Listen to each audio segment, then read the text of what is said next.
بسم اللہ الرحمن الرحیم الحمد للہ رب العالمین والصلاة والسلام علی رسولہ محمد وعلی آلہ واصحابہ اجمعین اما بعد فاعوذ باللہ من الشیطان الرجیم بسم اللہ الرحمن الرحیم الذین یتبعون الرسول النبی الأمی الذی یجدونہ مکتوبا عندہم فی التوراۃ والانجیل صدق اللہ العظیم۔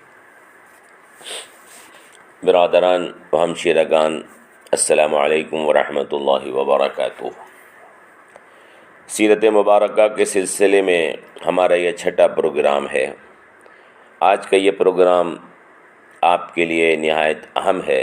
اس کو آپ نہ صرف یہ کہ توجہ کے ساتھ خود بھی سنیں گی اور سنیں گے، بلکہ دیگر احباب کو اور دوستوں کو بھی ہمارے اس پروگرام کو پہنچائیں گے، اس درس کو پہنچائیں گے، تاکہ حضور نبی کریم صلی اللہ تعالی علیہ وسلم کی ذات اور آپ کی صفات کے بارے میں ہمیں مکمل طریقے کے ساتھ واقفیت ہو۔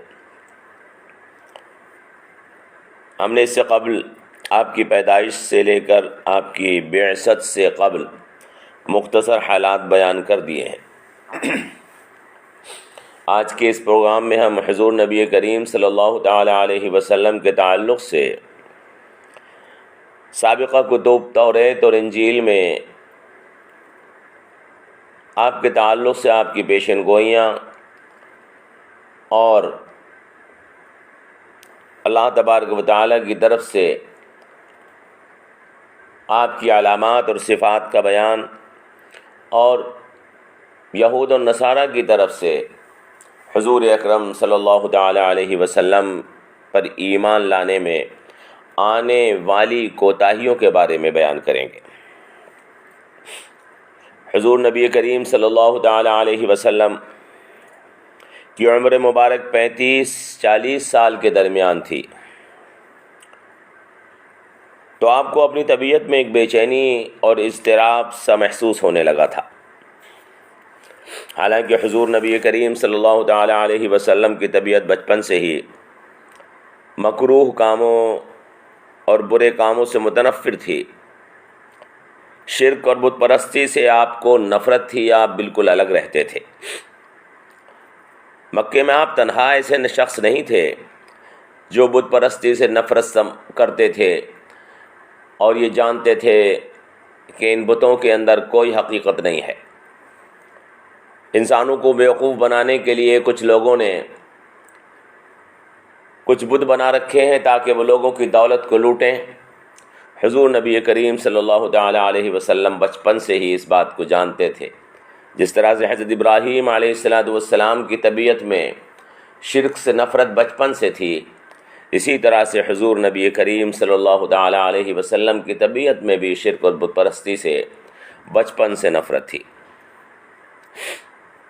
چند دوسرے لوگ بھی ایسے موجود تھے مکے میں جو شرک اور بت پرستی کی نفرت اپنے دل میں رکھتے تھے اور جانتے تھے کہ اس کی کوئی حقیقت نہیں ہے۔ اسی طرح آپ ظلم اور زیادتی سے بھی نفرت کرتے تھے، اور ظلم اور زیادتی سے نفرت کرنے والے بھی آپ مکے میں تنہا نہیں تھے۔ اس سلسلے میں ہمارے سامنے حضور نبی کریم صلی اللہ تعالی علیہ وسلم کی زبان سے ہی عبداللہ ابن جدعان کے مکان پر ایک معاہدے کا ذکر ہمیں ملتا ہے، جس معاہدے میں 3 لوگ ایسے تھے جن کا نام کے اندر لفظ فضل آیا تھا، اس لیے اس معاہدے کا نام حلف الفضول رکھا گیا تھا۔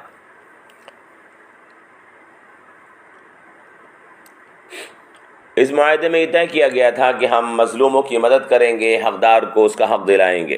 حدیث پاک میں آیا ہے حضور نبی کریم صلی اللہ تعالی علیہ وسلم اس معاہدے میں شریک تھے، اور حضور بعد میں فرمایا کرتے تھے کہ اگر کوئی غیر مسلم مجھے آج بھی بلائے جس میں یہ طے کیا جائے کہ مظلوموں کی مدد کی جائے گی، حقداروں کو ان کا حق دلایا جائے گا، تو میں آج بھی اس طرح کے معاہدے میں شرکت کرنے کے لیے تیار ہوں۔ ہم نے آپ کو بتایا کہ حضور نبی کریم صلی اللہ تعالی علیہ وسلم کی عمر مبارک 35 اور 40 کے درمیان تھی. آپ کی عمر مبارک 35 اور 40 کے درمیان تھی تو آپ کی طبیعت میں ایک نامعلوم بے چینی سی ہونے لگی تھی. آپ محسوس کرنا چاہتے تھے کہ کیا بات ہے، لیکن محسوس نہیں کر پاتے تھے، جس کی تسکین کے لیے آپ تنہائیوں میں بیٹھ جایا کرتے تھے. مگر آپ نے کبھی سوچا بھی نہ تھا کہ میں رسول بنا دیا جاؤں گا، یا کتاب کیا چیز ہوتی ہے، یا میں پورے عالم کی ہدایت کا ذریعہ بن سکتا ہوں. اور مکہ جیسی جگہ میں ایک تنہا ان پڑھ نوجوان کے لیے ایسا سوچنا ممکن بھی نہ تھا. رسولوں کی زمین سے سینکڑوں میل دور ریگستان کی ایک بستی میں کوئی امی نوجوان یہ تصور کر بھی کیسے سکتا تھا کہ وہ پوری دنیا کی ہدایت کا ذریعہ بن جائے گا اور پوری دنیا کا امام بن جائے گا، جبکہ اس زمانے میں راستے، ذرائع اور وسائل کچھ بھی موجود نہیں تھے جس سے دنیا تک اپنے پیغام کو پہنچایا جا سکے. قرآن کریم میں اللہ تبارک و تعالی نے کم از کم 3 آیتوں میں اس بات کا تذکرہ فرمایا ہے. سورہ شورى کی آیت وَكَذَلِكَ أَوْحَيْنَا إِلَيْكَ رُوحًا مِّنْ أَمْرِنَا مَا كُنْتَ تَدْرِي مَا الْكِتَابُ وَلَا الْإِيمَانُ وَلَكِنْ جَعَلْنَاهُ نُورًا نَهْدِي بِهِ مَن نَّشَاءُ مِنْ عِبَادِنَا وَإِنَّكَ لَتَهْدِي إِلَىٰ صِرَاطٍ مُّسْتَقِيمٍ. اور اس طرح ہم نے اپنے حکم سے تمہاری طرح روح القدس کے ذریعے قرآن بھیجا. تم نہ تو کتاب کو جانتے تھے اور نہ ایمان کو، لیکن ہم نے ان کو نور بنا دیا کہ اس سے ہم اپنے بندوں میں سے جس کو چاہتے ہیں ہدایت کر دیتے ہیں. بے شک اے محمد صلی اللہ علیہ وسلم آپ سیدھے راستے پر ہو، آپ سیدھے راستے کی ہدایت دکھاتے ہو. دوسری آیت میں ارشاد فرمایا ما كنت ترجو ان يلقى اليك الكتاب الا رحمة من ربك فلا تكونن ظهيرا للكافرين. اور آپ تو امید بھی نہ رکھتے تھے کہ آپ پر کتاب نازل کی جائے گی، مگر آپ کے پروردگار کی مہربانی سے کتاب نازل ہوئی تو آپ کافروں کی ہرگز مدد مت کرنا. اللہ تبارک و تعالی نے حضور نبی کریم صلی اللہ تعالی علیہ وسلم کی نشو و نما بحیثیت ایک امی اور ان پڑھ نوجوان کی کرائی. اور ایک ان پڑھ نوجوان جو نہ پڑھ سکتا ہے نہ لکھ سکتا ہے، وہ کیسے تصور کر سکتا ہے کہ اس کے ہاتھ پر کوئی کتاب آئے گی. وما كنت تتلو من قبله من کتاب ولا تخطه بيمينك اذا لارتاب المبطلون. اللہ فرما رہا ہے اس سے پہلے آپ نہ تو کوئی کتاب پڑھتے تھے اور نہ اپنے ہاتھ سے کوئی کتاب لکھ سکتے تھے. ایسا ہونا، اگر ایسا ہو جاتا کہ آپ لکھ پڑھ سکتے ہوتے تو باطل لوگ تو دین اسلام کے بارے میں شک کرنے لگتے کہ یہ تم نے خود تیار کیا ہے. قرآن کریم کی ان آیات میں صاف طور پر یہ بتا دیا گیا ہے کہ حضور نبی کریم صلی اللہ تعالی علیہ وسلم نے نہ کسی سے کچھ لکھنا سیکھا نہ پڑھنا سیکھا. اللہ نے قرآن کریم میں ایک جگہ ارشاد فرمایا ہے سورہ اعراف میں الذين يتبعون الرسول النبي الأمي الذي يجدونه مكتوبا عندهم في التوراة والإنجيل. وہ اللہ کے رسول کی پیروی کرتے ہیں، ایسے نبی کی جنہوں نے کسی سے کچھ لکھنا پڑھنا نہیں سیکھا اور جن کے اوصاف اور جن کی تعریف وہ اپنے پاس توریت اور انجیل میں لکھا ہوا پاتے ہیں. برادران ملت اسلامیہ، اس آیت میں حضور نبی کریم صلی اللہ تعالی علیہ وسلم کو 3 القاب سے بیان فرمایا گیا ہے. الرسول یعنی آپ ایسے پیغامبر ہیں جو نئی شریعت اور کتاب لے کر آئے ہیں. النبی یعنی آپ ایسے پیغمبر ہیں جو پرانی شریعتوں کی تصدیق کرتے ہیں اور ان کے احکامات کو درست کر کے لوگوں کے سامنے پیش کرتے ہیں، یعنی پرانی شریعتوں کے پورے طور پر واقف کار ہیں. الامی یعنی آپ نے کسی سے کبھی کچھ لکھنا پڑھنا نہیں سیکھا ہے، بلکہ ان کی نبوت کی پہچان یہ ہے کہ وہ تمام باتیں جو سابقہ کتب میں بیان کی گئی ہیں بغیر کسی پڑھے لکھے اور بغیر کسی سے سیکھے بیان فرماتے ہیں۔ حضور نبی کریم صلی اللہ تعالی علیہ وسلم کی یہ 3 صفات توریت میں اور انجیل میں بیان کر دی گئی تھیں، جس سے آپ کو پہچان لینا آسان ہو جائے۔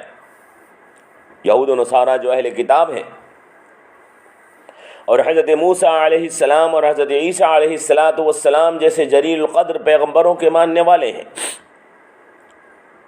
ان کے پاس توریت اور انجیل ہے۔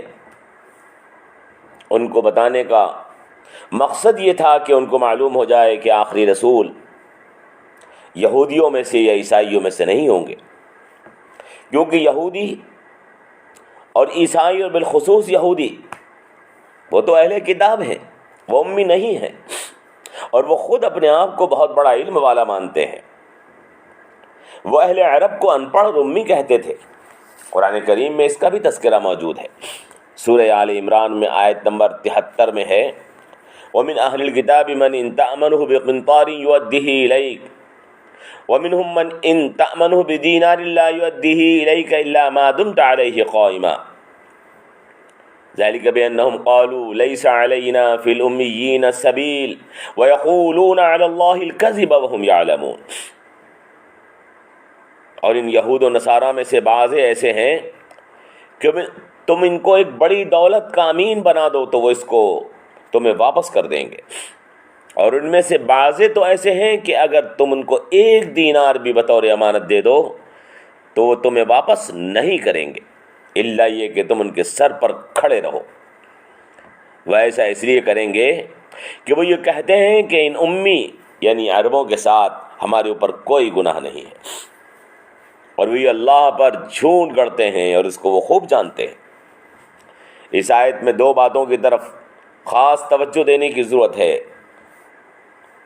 ایک یہ کہ یہودی جناب رسول اکرم صلی اللہ تعالی علیہ وسلم کی قوم یعنی عربوں کو امی کہتے تھے، اور دوسری یہ کہ ان امیین کے ساتھ بے ایمانی کو ان میں سے کئی لوگ اپنے لیے جائز سمجھتے تھے۔ چنانچہ اگر دوسری بات کو ہم دیکھیں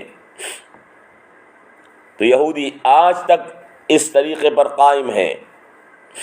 ان کے پاس عدل اور انصاف کے 2 پیمانے ہیں۔ وہ اپنے کے لیے انصاف کا پیمانہ دوسرا رکھتے ہیں اور دوسروں کے لیے انصاف کا پیمانہ دوسرا رکھتے ہیں۔ ایسا نہیں ہے کہ وہ ایسا کسی وقتی جذبے یا نفرت کی وجہ سے کر رہے ہوں، جیسا کہ ہم فلسطین میں دیکھ رہے ہیں، بلکہ یہ ان کا مذہب ہے جو انہوں نے خود بنایا ہے، اور ہزاروں سال سے وہ اپنے اس دوہرے معیار والے مذہب پر عمل پیرا ہیں۔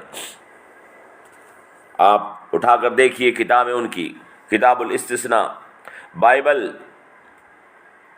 قرض اور سود کے معاملات میں صاف طور پر لکھا ہے کہ یہودی اور غیر یہودی کے درمیان تفریق کی جائے گی۔ کتاب الاستثناء باب 15 آیت نمبر 1 تا 23۔ تلمود جو یہودیوں کی فقہ کی کتاب ہے، اس میں لکھا ہے کہ اگر اسرائیلی کا بیل کسی غیر اسرائیلی کو زخمی کر دے تو کوئی تاوان نہیں، اور اگر غیر اسرائیلی کا بیل اسرائیلی کے بیل کو زخمی کر دے تو اس کو تاوان دینا ہوگا۔ اسی طرح اور بہت سے مسائل ہیں جس میں یہودیوں اور غیر یہودیوں کے درمیان تفریق کو انہوں نے مذہبی طور پر قبول کر رکھا ہے۔ جہاں تک تعلق ہے پہلی بات کا، یعنی یہودی عربوں کو امی کہتے تھے، تو یہاں اس بات کے تذکرے کی ضرورت اس لیے ہے کہ یہ بات یہودیوں کو بتا دی گئی تھی کہ آخری نبی امی ہوں گے، یعنی عربوں میں سے ہوں گے، اور یہودی خود ہی عربوں کو امی کہتے تھے۔ وہ اس کے باوجود امی ہوں گے، انہوں نے کسی سے کچھ پڑھا لکھا نہیں ہوگا۔ چنانچہ یہودی جانتے تھے کہ جناب رسول عربی خاتم النبیین محمد مصطفیٰ وہ عربوں میں آئیں گے۔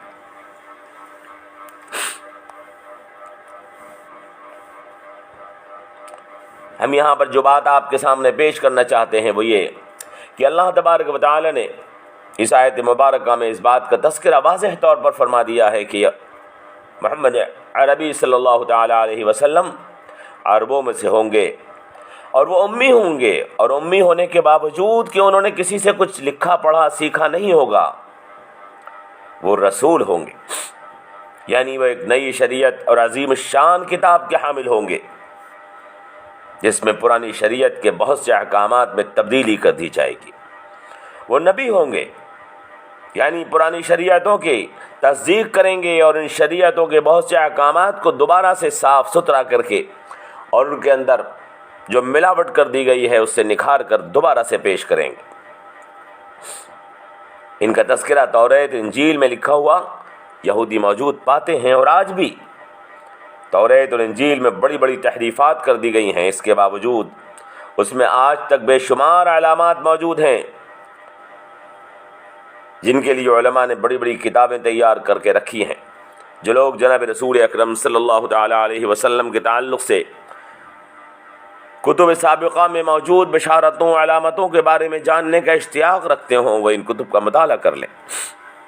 مثال کے طور پر حضور کا تذکرہ مختلف الفاظ کے ساتھ کتاب الاستثناء باب 18 آیت نمبر 15 تا 19 میں موجود ہے، کتاب متی باب 21 آیت 33 تا 46، کتاب یوحنا باب 1 آیت 19 تا 23، کتاب یوحنا باب 14 آیت 15 تا 17 وغیرہ۔ بہت سی جگہ میں توریت کے اندر جناب رسول اکرم صلی اللہ تعالی علیہ وسلم کا تذکرہ واضح طور پر موجود ہے، لیکن یہود اور نصارہ جو عدل اور انصاف کے دو معیار رکھتے ہیں اور عدل کو اپنے اور پرائے کے پیمانوں سے طے کرتے ہیں، وہ غیر اسرائیلی رسول پر ایمان کیسے لا سکتے ہیں؟ جو کہتے ہو کہ لیس علینا فی الامیین سبیل، کہ ان پڑھوں کے معاملے میں ہماری کوئی گرفت نہیں، وہ کیسے ممکن ہے کہ امی عربی جناب محمد رسول اللہ پہ ایمان لا کر اپنی شناخت کو ختم کر دیں؟ عزیزان ملت اسلامیہ، اس آیت مبارکہ میں حضور نبی کریم صلی اللہ تعالی علیہ وسلم کی 3 صفات، یعنی آپ رسول ہیں، آپ نبی ہیں، آپ امی ہیں، ہمارے سامنے پیش کر دی گئی ہیں، اور ان 3 صفات کو بیان کر کے ایک بڑی بات بتا دی گئی ہے۔ حضور امی ہے، یعنی کسی سے کچھ لکھا پڑھا نہیں ہے، اس کے باوجود نبی ہیں، یعنی پرانی شریعتوں کے بارے میں سب کچھ جانتے ہیں، حتیٰ کہ ان کے اندر جو ملاوٹ کی گئی ہے اس کو صاف ستھرا کر کے لوگوں کے سامنے پیش کر دیتے ہیں۔ وہ رسول ہیں، یعنی صرف پرانی شریعتوں کو نکھارنے کا کام کرتے ہوں ایسا نہیں ہے، بلکہ زمانے کی ضرورت کو پورا کرنے کے لیے نئے نئے احکامات نئی کتاب اور نئی شریعت میں پیش کرتے ہیں، اور ایسے احکامات دنیا کے سامنے لا کر دیتے ہیں کہ جو قیامت تک انسانوں کے لیے کافی ہوں گے، جس میں لا تبدیل لکلمت اللہ کی مہر لگا دیں گے کہ اب اس کے اندر کسی تبدیلی کی کوئی ضرورت نہیں ہے۔ انسانیت ہزاروں بار ترقی کرے، ترقی کی ہزاروں منزلیں طے کرے، لیکن جناب محمد رسول اللہ صلی اللہ تعالی علیہ وسلم نے، اس امی نے مکہ کی سرزمین میں بیٹھ کر آج سے ہزاروں سال پہلے، سینکڑوں سال پہلے جو بات بیان کر دی تھی، پوری دنیا مل کر بھی اس کے اندر ترمیم نہیں کر سکتی ہے۔ جناب محمد رسول اللہ صلی اللہ تعالی علیہ وسلم اللہ کے وہ نبی ہیں۔ ان کی پیدائش کے بعد کے حالات اور ان کی بعثت کے وقت کے حالات انشاءاللہ میں آپ کے سامنے اگلے درس میں پیش کروں گا۔ اس وقت آپ کو صرف یہ بتایا کہ ہم کس رسول اور کس عظیم الشان پیغمبر اور نبی کی بات کر رہے ہیں۔ کہ جنہوں نے دنیا کی تمام بڑی سے بڑی سلطنتوں کو پاش پاش کیا، جن کے مقابلے کے اوپر یہود اور نصارہ جیسی قومیں جو اپنے آپ کو اہل علم اور اہل کتاب کہتی تھیں، وہ ان کے مقابلے پر آئیں۔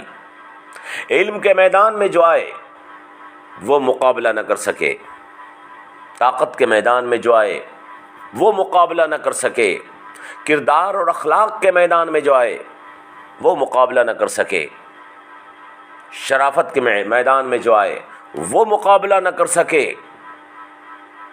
دنیا کے اندر جتنے بھی معیارات قائم کیے گئے ہیں انسانوں نے انسانیت کے لیے، کسی بھی میدان میں آئے جناب محمد رسول اللہ صلی اللہ تعالیٰ علیہ وسلم کے سامنے، لیکن وہ مقابلہ نہیں کر سکتا ہے آپ کی عظمت کا۔ انک لعلی خلق عظیم، ہم ان رسول عربی کی بات کر رہے ہیں، جناب محمد رسول اللہ کی بات کر رہے ہیں، ان کی بعثت کی بات کر رہے ہیں، ان کی دنیا میں تشریف لانے کی بات کر رہے ہیں۔ برادران ملت اسلامیہ، ہم ایک ایسے پیغمبر کا تذکرہ کر رہے ہیں کہ جس کے آنے کے بعد ساری دنیا کا نظام بدل گیا ہے، ساری دنیا کا نظام بدل گیا ہے۔ اللہ تبارک و تعالی ہمیں جناب رسول اکرم صلی اللہ تعالی علیہ وسلم کی عظمت کو پہچاننے کی توفیق عطا فرمائے اور آپ کے پیغام کو ساری دنیا کے سامنے پیش کرنے کی توفیق عطا فرمائے۔ والسلام علیکم ورحمۃ اللہ وبرکاتہ۔